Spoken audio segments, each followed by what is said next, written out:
Allah, aduh, udah Gus. Oke. Assalamualaikum warahmatullahi wabarakatuh. Pemirsa Adam TV berjumpa kembali di channel Adam TV ya. Oke, kali ini kita berkesempatan untuk ngobrol-ngobrol dengan Gus Farid ya. Siapa beliau? Mungkin nanti kita akan bertanya-tanya ya Gus ya. Ya, siap. Assalamualaikum Gus. Waalaikumsalam warahmatullahi wabarakatuh. Oke. Gus, ini kan terima kasih nih untuk waktunya ya. Nah, kebetulan ini juga saya lihat Padepokan Diponegoro, Gus. Ya. Kalau boleh cerita nih Gus, kalau sejarahnya Padepokan Diponegoro dan visi dan misinya seperti apa, terus kemudian jenengan di sini nuwun sewu selaku apa gitu Gus, boleh cerita Gus? Boleh. Bismillah. Padepokan Diponegoro itu istilahnya itu suatu perkumpulan. Ya. Perkumpulan dari dua perguruan, yang satu itu Elang Buana Sakti, yang saya ampuh, yang kedua itu dari Pakualaman, bapak saya itu selaku ketuanya, dari guru alif. Nah makanya kita gabung menjadi Padepokan Diponegoro, Elang Buana Guru Alif. Nah kan di situ. Kita mendirikan suatu padepokan, kegiatannya satu untuk kemaslahatan umat. Siap. Ataupun kita itu menolong dari segala hal apapun kesulitan masyarakat. Baik. Juga kita untuk visi misi ke depan itu kita bisa menyiapkan suatu lahan untuk pesantren dan usahanya. Oke. Jadi kita memang berniat untuk mendirikan suatu pesantren untuk anak-anak yatim, juga fakir miskin yang nanti kita gratiskan semuanya, baik itu pendidikannya dan kehidupannya. Luar biasa ya guys ya, visi dan misinya. Kemudian Gus, kalau kegiatan rutinnya Gus di sini itu apa? Kalau biasanya kan kalau padepokan tuh identik dengan seperti ilmu bela diri ya Gus ya, terus kemudian kanuragan, nah seperti itu Gus. Di padepokan itu kegiatan utamanya itu istilahnya mujahadah, untuk kita meminta ilmu laduni dari Allah. Selain itu juga kita tetap latihan tenaga dalam. Dan kita tetap memperdalam suatu ilmu-ilmu kanuragan yang kita siapkan untuk membela NKRI. Kalau suatu saat NKRI itu ada ancaman baik itu dari luar ataupun dari dalam, Padepokan Diponegoro itu sudah siap, santri-santrinya baik santriawan maupun santriawati itu sudah kita siapkan dan kita bekali suatu ilmu, baik itu ilmu kekebalan tubuh ataupun ilmu pukulan jarak jauh kan di situ. Jadi untuk mempertahankan kesatuan negara Republik Indonesia. Oke. Gus, ini kan saya orang awam nih Gus ya. Biasanya kan gini nih, tentang pukulan jarak jauh. Kemudian tentang ilmu laduni, kita kan belum paham tuh Gus kayak gitu Gus. Sebenarnya seperti pukulan jarak jauh itu tuh ada unsur gaibnya atau memang murni tenaga dalam Gus? Kalau unsur ini ya, untuk tenaga dalam itu pun ilmu pukulan jarak jauh itu ibaratnya gini, kalau tenaga dalam itu biasanya face to face. Paling enggak jarak 5-10 meter itu bisa. Iya. Cuman kalau yang kita gunakan kalau untuk pukulan jarak jauh itu pakai yang laduni. Jadi kalau laduni itu kita langsung bersumber dari kekuatan Allah. Kita minta perlindungan Allah dan ridhonya Allah. Kita minta kekuatan Allah yang ada pada diri kita, ya kita gunakan kan di situ. Siap. Jadi tidak kayak sulapan itu. Jadi main pukul dari sana, wah itu cuma trik-trik aja. Trik yang tidak bagus menurut saya. Berarti memang kita semacam yang dipelajari di sini itu murni tenaga dalam. Iya. Dan isunya di Gus yang berkembang di luaran sana tuh, ada tuh yang mau diserang terus mental gitu. Itu kan katanya bentuk tenaga dalam ya Gus ya. Kalau seperti itu memang ada Gus seperti itu Gus. Ada. Memang kalau tenaga dalam itu memang bersumber dari kekuatan yang ada di dalam kita bangkitkan. Dengan hawa murninya. Terus kita alirkan ke seluruh tubuh untuk pertahanan atau benteng pertahanan. Jadi kalau dipukul orang ya mental kan di situ. Ibaratnya dipukul, dibacok ya nggak kena kan gitu. Ya. Itu katakanlah nih Gus, gitu kan. Orang yang nyerangnya tuh harus emosi atau enggak Gus kalau seperti itu? Enggak usah. Enggak usah ya. Kalau harus emosi itu malah bingung. Mosok gelut kok kudu emosi. Nah, ibaratnya kan kita harus siap siaga saja. Kalau memang itu kita mempunyai tenaga dalam, ya refleks saja.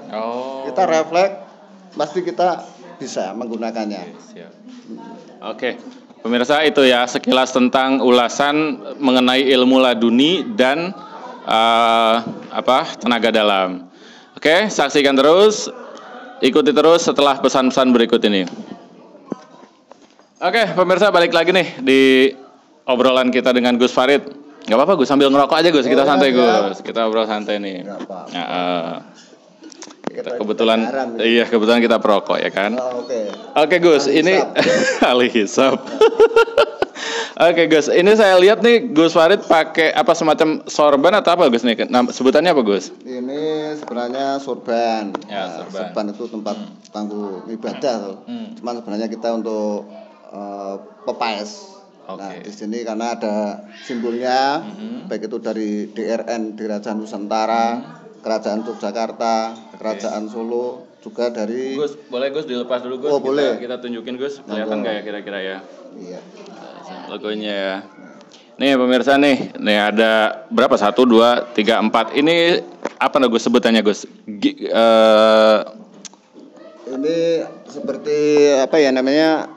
Edikat. Nah, Ini kita dapat lisensi dari DRN yang atas itu Diraja Nusantara. Yang kedua dari lisensi Kerajaan Yogyakarta. Terus Mangkunegaran Solo. Terus ini dari Pakualaman, Langsung Bawono. Berarti dengan adanya ini padepokan di Penegaran ini bukan padepokan abal-abal ya guys. Sah gitu ya. Udah ada semacam legalitasnya gitu Gus ya. Ya, betul. Selain kita sudah disahkan oleh Kerajaan Yogyakarta melalui putra mantunipun Sri Sultan KPH Wironegoro, kita juga sudah punya akta notaris yang kita notariskan, kita sudah dilegalkan. Sudah dilegalkan. Ya. Oke Gus, ini kita lihat di sini sudah ada beberapa sertifikatnya ya Gus ya, akte-aktenya juga, gitu. Boleh Gus kita diperlihatkan Gus. Oke, mungkin satu-satu dulu Gus. Ya, oke. Sekalian dibuka semuanya Gus ya.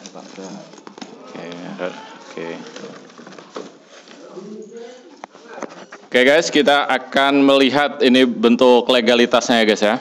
Oke Gus, yang pertama apa Gus yang mau dilihatin Gus? Pertama itu kita pengesahan dari KPH Wironegoro pas pendirian Padepokan. Kita sudah diresmikan oleh KPH Wironegoro. KPH Wironegoro. Ini KPH Pangeran Haryo. Tepas Parentah Dalem nomor 1. Keren, mantap. Ya. Berarti sudah sah legal ya Gus ya. Nah, kemudian yang kedua dari nota notaris. Ya. Ini untuk apa Gus kalau akte notaris? Ini untuk pendirian Padepokan. Berarti ini memang sudah disetujui gitu ya Gus ya untuk mendirikan Padepokan ya Gus ya.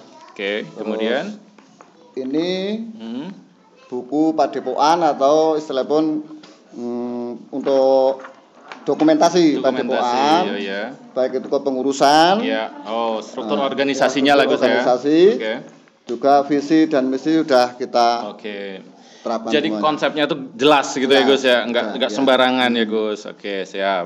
Dan kebetulan kita juga sudah punya CV Cempaka Mulai yang bergerak dalam bidang pengadaan barang dan jasa. Luar biasa. Ya. Gus, saya lihat Gus, di sini ada beberapa proposal juga yang untuk seperti sumbangan, sedekah.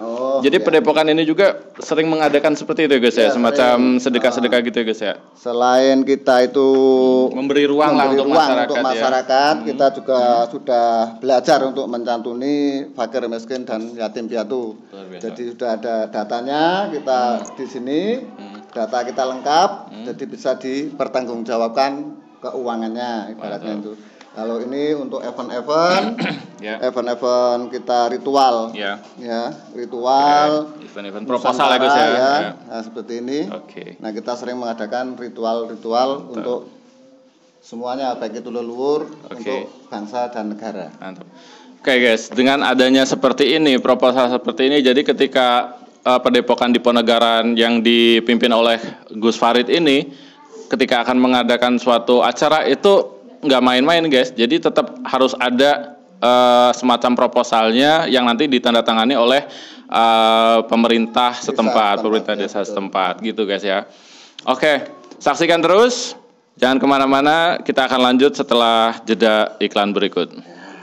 Oke, pemirsa, balik lagi ya di obrolan kita bersama Gus Farid di Padepokan Diponegaraan.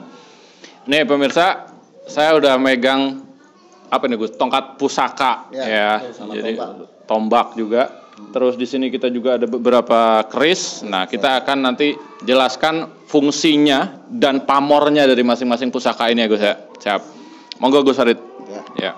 Ini yang pertama. Namanya Sang Hyang Baganaran. Sang Hyang Baganaran. Baganaran sebagai tongkat ya. Tongkat pusaka. Ini dibikin tahun 1839. 1839. Ini fungsinya untuk mengatur arus lalu lintas gaib. Luar biasa. Dari Gunung Merapi sampai Laut Kidul. Jadi ini memang untuk pengendali. Jadi yang ngatur lalu lintas gaib itu. Untuk pengendali. Jadi sebagai barometer.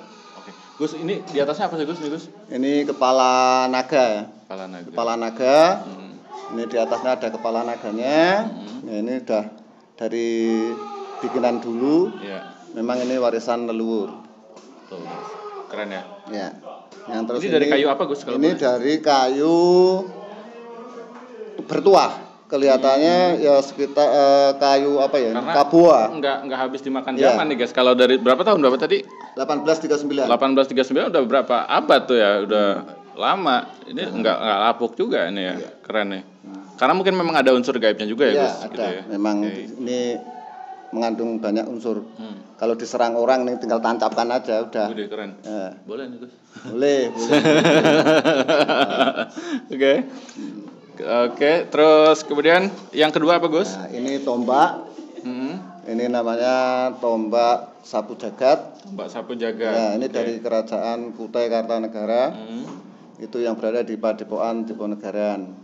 Waduh. Ini baja asli nih Gus ya? Masih baja asli. Wah, biasa. Ini memang sudah banyak untuk membunuh manusia. Karena di sini sudah banyak noda-noda darah. Ini bukan apa itu namanya? Bukan kerak-kerak, tapi ini kalau dibersihkan ya tetap akan pulih kembali. Karena memang sudah senjata perang. Bentar, ini saya simpan dulu di sini boleh Gus ya? Boleh, monggo. Oke Gus, ini tadi untuk senjata perang ya Gus ya. Oke, ini saya kok jadi merinding gini Gus. Nah, apa-apa. Biar perkenalan. Perkenalan Gus ya. Kayak ada energi lain gitu untuk ke badan saya. Betul. Oke, pemirsa nih ya, ini ada sesuatu nih. Tadi waktu kita lagi ngobrol tuh lukisan jatuh sendiri tuh gitu ya. Ada apa Gus nih Gus? Nggak apa-apa. Nggak apa-apa ya, aman ya Gus ya? Aman. Oke. Cuman ini ada hawa, kalau ini kan ada hawa dingin kan. Hawa dingin masuk ke ruangan, yaitu karena kodamnya itu pengen ikut ibaratnya tampil beda kan gitu. Oke, siap. Mau enggak apa-apa, Mau ikut masuk podcast kita kayaknya guys ya. Iya, betul. Oke Gus, terima kasih untuk yang ini. Ya. Mungkin lanjut ke yang lain Gus. Boleh. Sambil ngerokok ya Gus. Soalnya saya agak-agak merinding juga. Oke. Terus ini pedang. Nah, ini pedang dari abad ke-11. Siap. Ini masih warisan Kerajaan Majapahit. Ya. Yang masih tersimpan di Padepokan Diponegaraan. Ini kerangkanya masih dari kulit banteng. Nah, ini masih ini kulit banteng. Terus ini ukirannya itu masih ukuran lama. Ukiran zaman dulu. Siap. Dan ini juga masih ada angka tahunnya di sini. Ada tahun 11. Tahun 11? Iya, nah ini. Ya kan? Nah, lama banget ya. Iya, ini pedangnya memang pedang perang. Nah, ini udah banyak membunuh manusia. Ini seriusan guys, ada bercak darahnya loh masih. Bercak darah itu masih tertera di sini. Ini senjata perang yang memang bisa untuk nebas juga bisa untuk menusuk. Jadi multifungsi. Ya kan di situ. Multifungsi guys. Bisa untuk bas, suk. Nah, keren. Biar kita agak merinding guys ya. Jadi lanjut. Ini kan masih ada pamornya kan. Pamornya itu masih kelihatan. Bikinan sang empunya ini kan masih ada pamor. Ini pamornya itu masih kelihatan sama sekali. Oke, pemirsa, ini juga sepertinya yang lain juga sama ya. Total ada berapa nih Gus pusakanya Gus? Pusaka yang berada di Padepokan itu sekitar 200-an. 200-an pusaka ya. Warisan leluhur, kita ngururi budaya Nusantara. Juga memang kita visi-misinya untuk merawat ya. Ya, seperti yang ini sering untuk acara ritual. Itu ini 3 ini. Ya. Ini 3 ini beda-beda. Yang ini itu lebih spesifikasi. Spesifikasinya itu karena apa? Ini pamornya ada 3. Oh iya, apa aja Gus? Ada beras putah, juga yang satunya kulit semangka, yang satunya Dewa Luno. Dewa Luno itu beratnya gini.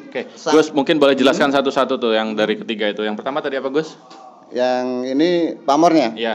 Pamor beras putah. Ya, beras putah itu apa? Itu untuk kerezekian. Melantarkan rezeki, baik itu dari mana asalnya arahnya. Yang kedua itu kulit semangka. Yang ini kan Dewa Luno. Dewa Luno itu kan ibaratnya tiga pamor jadi satu. Jadi Dewa Luno itu kesaktian sang empu itu sempat masuk di keris pusaka.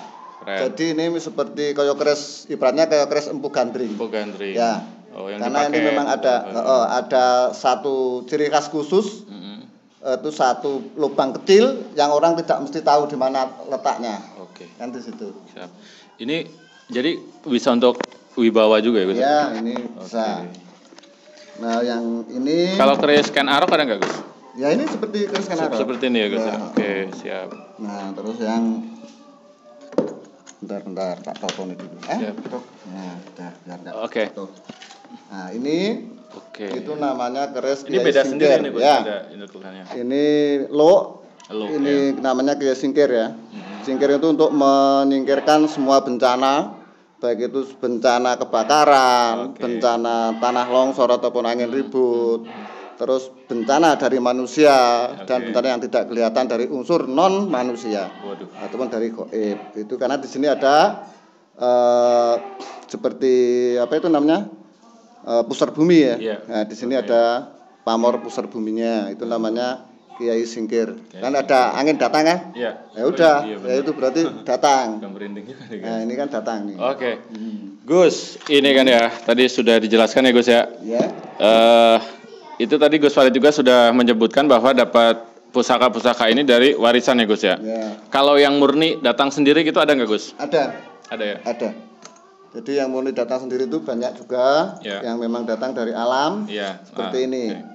Ini sering saya gunakan untuk ritual, karena ini memang namanya juga Kiai Pasopati ya. Kiai Pasopati itu nama kerisnya Kiai Pasopati. Kiai Pasopati. Tapi ini kan seperti apa itu? Memang spesifikasinya untuk perang. Jadi memang ini dingin Mas. Dingin ya, boleh Gus? Dingin kayak berembun. Bener nah, ya. Jadi keris ini memang satu-satunya yang ada di Padepokan yang paling unik. Karena ada embun. Dingin nggak? Sekarang kan dingin rasanya. Ini kalau dikeluarkan dari rangkanya, ini mengeluarkan hawa dingin. Jadi enak. Di badan itu enak. Jadi kita bisa menetralkan tempat-tempat yang wingit-wingit ataupun sangar-sangar itu kita bawa ini. Insya Allah kita yakin dengan kekuatan Allah yang berada di sini itu bisa disingkirkan. Intinya kita bukan percaya sama bendanya, bukan percaya sama ini, tapi kita tetap perantara aja gitu ya Gus ya. Gitu semua benda itu cuma perantara. Jadi yang sakti yang di atas. Iya betul. Kalau bendanya yang sakti berarti musyrik. Betul. Ya kan? Jadi intinya kita jangan sampai salah persepsi guys. Kita jangan minta sama benda ataupun sama kekuatan yang ada di benda, tapi tetap minta sama yang di atas itu Allah Subhanahu Wa Taala gitu ya Gus ya. Maksudnya betul, seperti itu ya. Betul sekali. Karena ini bentuk dari warisan budaya guys. Kita budaya. Lagi nggak mengarahkan teman-teman semua untuk percaya ke hal-hal yang musyrik, tapi kita lagi memperlihatkan bahwa ini loh contoh kebudayaan yang ada di tanah Jawa seperti itu. Nusantara itu memang kayak gini. Jadi memang semua itu udah mengandung unsur kekuatan karena bikinnya itu pakai tirakat. Gus, ini kalau ngomong-ngomong saya jadi megang ini tadi, jadi omongan saya jadi agak berwibawa gitu Gus ya. Jadi agak dapat apa gitu ya. Kayak ada energi lain nih Gus. Oke, luar biasa. Mantap. Oke pemirsa, ikutin terus ya. Kita akan lanjut lagi setelah jeda berikut ini. Oke pemirsa, kita lanjut lagi ngobrol-ngobrol dengan Gus Farid ya, pemimpin dari Padepokan Diponegoro. Oke Gus, tadi saya lihat ini ada yang kelewatan Gus. Untuk ini apa Gus? Semacam tasbih Gus ya. Filosofinya dan kegunaannya selain untuk berzikir Gus. Nah, ya. Tasbih ini itu begini. Ya. Ini kan ada hitungannya. Siap. Jadi selain kita berzikir, juga di sini juga banyak fungsinya. Jadi ini hitungan-hitungan itu ada tersendiri. Di sini sudah saya tanda-tandain. Jadi berapa hitungan? Kalau segini sekian itu berarti 70 namanya. Ya udah, makanya 70. Oke. Jadi 777 dan di situ. Kalau totalnya ada berapa Gus ini? 100 lebih? 100 lebih. 100 karena lebih. Memang saya bikin kayak gitu. Oke. Jadi kalau orang itu cuma satu putaran itu 100 kali, iya. Kalau saya udah melebihi. Luar biasa. Jadi sekalinya itu tambah mantep kan gitu. Sebagai pengingat. Iya, sebagai pengingat. Gus, pernah ada pengalaman apa Gus untuk tasbih ini? Kayak semacam biasanya itu kan ada tuh kayak udah hilang balik lagi gitu. Pernah ada Gus? Betul. Gitu? Memang betul. Ya? Saya juga punya salah satu tasbih yang kayak gitu. Itu sekarang berada di Serang, Banten. Itu dibawa oleh perawat untuk menetralkan kalau dia bekerja di situ. Luar biasa. Tadi kita kelewatan ya nanya sama Gus Farid. Gus, kalau dari beberapa pusaka ini nih Gus, biasanya tuh kan ada tuh semacam kalau ada mau kejadian apa gitu, tanda-tanda gitu.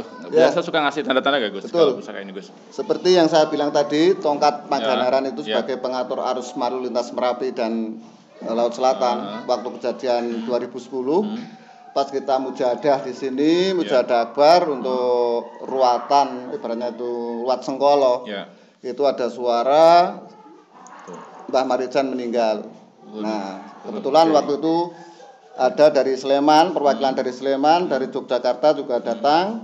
Sudah saya sampaikan, Mbah Marijan mati. Sedo ibaratnya kan gitu. Itu sebelum kejadian ya? Sebelum kejadian, 3 hari sebelum kejadian. Ini Baganaran ini sudah ngasih tanda. Kalau tandanya gimana Gus? Itu pakai suara. Ada suara tanpa rupa itu memang betul-betul nyata, semua santri itu bisa dengar semua. Luar biasa. Nah, akhirnya kebetulan si Mbah Marijan memang meninggal dunia waktu itu. Oke, terima kasih Gus untuk penjelasannya.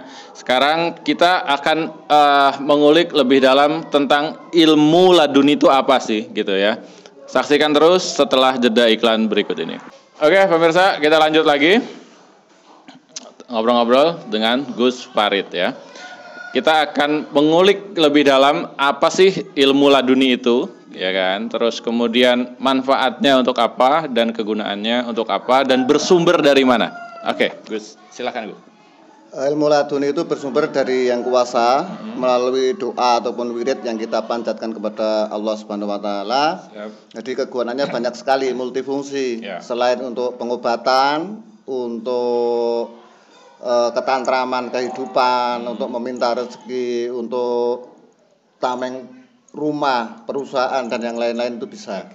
Jadi semuanya multifungsi tergantung niat. Yang kita panjatkan awalnya itu untuk apa. Nah di situ. Jadi kalau niatnya baik, ya jadinya juga baik. Tapi kalau ilmu laduni memang untuk hal yang baik-baik ya untuk kebaikan semua. Nah. Gus, ini apa yang mau kita ditunjukkan sama Gus Farid Gus tentang ilmu laduni Gus? Nah seperti inilah. Ini kan korek ya. Korek api. Korek api itu tidak ada kekuatannya. Ya kan? Nah kalau kita udah dimintakan sama Allah, insya Allah itu bisa. Gus. Sebisal kita minta untuk ilmu kekebalan atau kekebalan potong rambut ataupun kekebalan tubuh. Itu insya Allah bisa. Untuk boleh menahan. Katakanlah pakai medianya ini ya Gus ya. Nah korek api ya. Saya kan nggak punya apa-apa nih gitu kan, nggak punya semacam ilmu kebal atau apa. Ini bisa dijadikan untuk perantara seperti itu Gus. Jadi ini nanti akan diisi oleh Gus Farid, kemudian saya akan dicoba untuk ditebas ya. Tebas bukan leher ya, tapi rambut aja Gus ya. Ngeri juga. Leher bisa, tangan bisa, ataupun rambutnya bisa. Siap. Jadi biar tahu. Oh betul enggak kan gitu. Ini kita mungkin akan mempertunjukkan bahwa saya nggak benar-benar nggak punya ilmu kebal Gus ya. Boleh Gus dipotong Gus rambut. Jangan leher Gus ya. Oke. Rambut aja ya. Saya kasih contoh dulu. Oh oke, situ aja oke. Nah, tajam. Putusan. Tajam ya. Oke. Nah, itu kan tajam. Oke. Gus sedikit aja Gus. Oke, siap. Saya ambil 2 helai aja. 2 helai. Nah, ini. Terus. Oke. Lama-lama botak juga nih. Enggak, oke, siap lanjut. Oke. Sudah. Saya memang benar-benar rambut saya putus ya guys ya. Sebelum saya menggunakan tadi ilmu laduni yang akan diberikan oleh Gus Farid. Silakan Gus. Oke, kita akan lanjutkan tentang korek api ini yang sudah diisi dan kita akan coba ilmu yang ada di sini ke badan saya guys ya. Oke. Allah, Bismillahirrahmanirrahim. Allah. Sudah Gus. Oke. Siap. Cuman kayak gini ya. Allah. Oke. Kayak kawat. Enggak pernah putus. Oke. Luar biasa. Oh ini ditepas tidak apa-apa. Oke, jangan Gus sakit Gus. Oke, jangan sakit. Enggak. Oke. Allah. Udah Gus. Oke pemirsa, itu tadi saya sudah nyoba ya. Bukan nyoba sih. Saya udah megang ini gitu kan. Terus dan ternyata memang berfungsi ya. Yang tadinya untuk nebas ini ya, timun putus. Ternyata setelah saya memegang korek api yang sudah diisi oleh energi dari Gus Farid, alhamdulillah tangan saya masih utuh guys ya. Tangan saya masih utuh dan tidak terjadi apa-apa, hanya merah ya, bekas kayak sabetan aja. Tadi juga sudah nyoba leher saya juga ya kan. Terus rambut saya juga masih aman, nggak putus ya.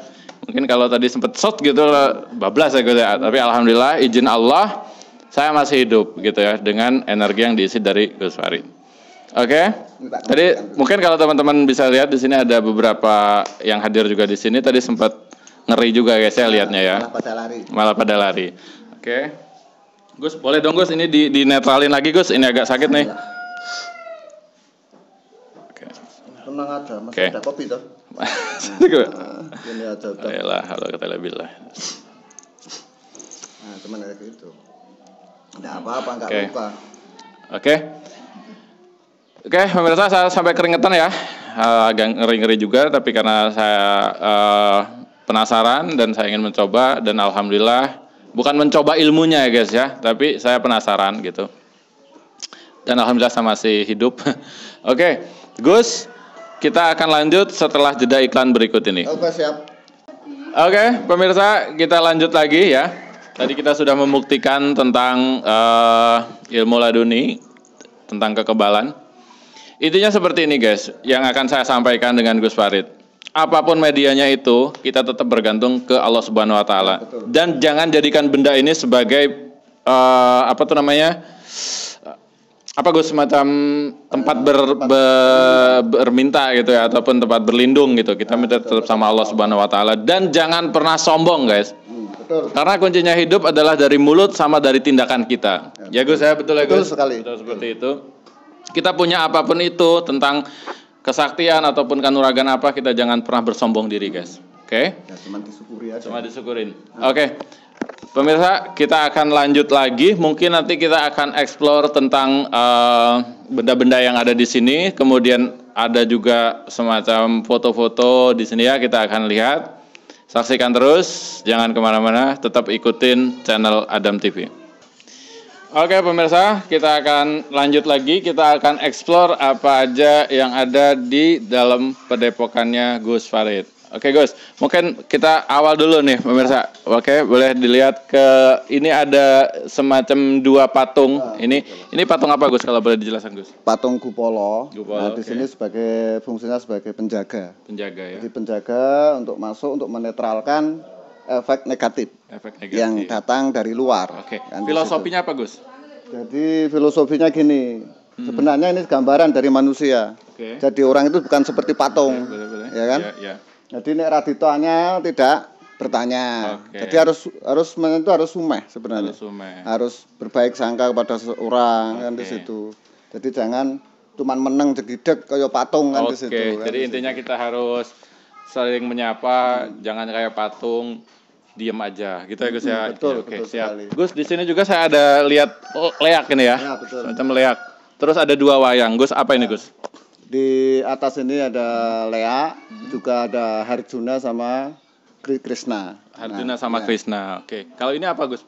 Maknanya Gus? Maknanya itu begini. Ya. Ini kan leak itu sebenarnya pembasmi kejahatan. Oke. Ya, pembasmi kejahatan di sini didampingi oleh raja dan satria. Oke. Ya kan di situ. Siap. Itu ya guys.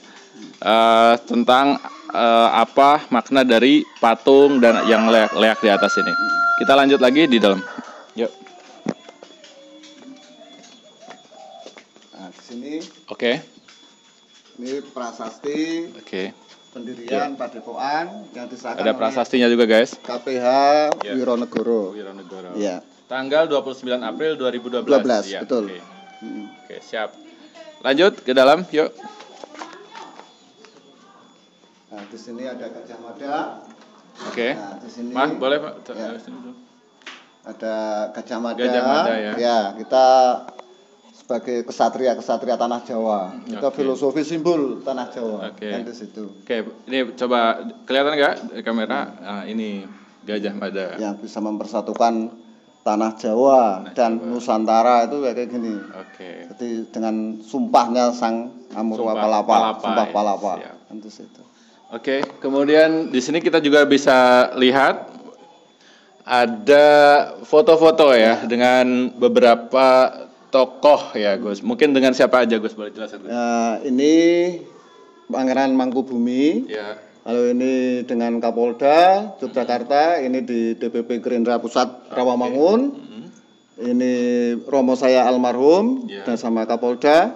Ini Mas Ivan Seventeen. Ini di DPP Pusat Gerindra Rawamangun, ini istrinya Pak Jenderal Saad Gadila, ini Pak Prabowo. Ini si Sultan waktu nikahan putranya. Oke. Ya. Ini udah agak, ini berarti memang udah lama ya Gus ya? Betul. Oke. Ini ada foto Pangeran Diponegoro. Oke. Di sini tertera raja-raja. Oke. Raja-raja tanah Jawa atau Yogyakarta. Oke. Siap ya. Siap. Kemudian ini ada juga apa nih bendera-bendera ya Gus ya? Ini bendera Pakualaman. Nah, Oke. Ini dari kita mengusung keistimewaan Yogyakarta. Ya. Untuk penetapan keistimewaan Yogyakarta. Oke. Ya. Termasuk ini bendera kita, bendera pusaka merah putih. Yang kita ikrarkan NKRI harga mati. Nah, di situ. Luar biasa. Oke, ini juga mungkin boleh nih ada beberapa foto Gus Farid dengan beberapa tokoh nih. Boleh Gus, ini apa aja Gus? Dengan siapa Gus? Ini dengan Mas Robi Tumewa, ini dengan Mas Adi, yang istrinya makeup artis Jakarta. Ya kan? Ini tokoh habaib dari Yogyakarta, Habib Salim.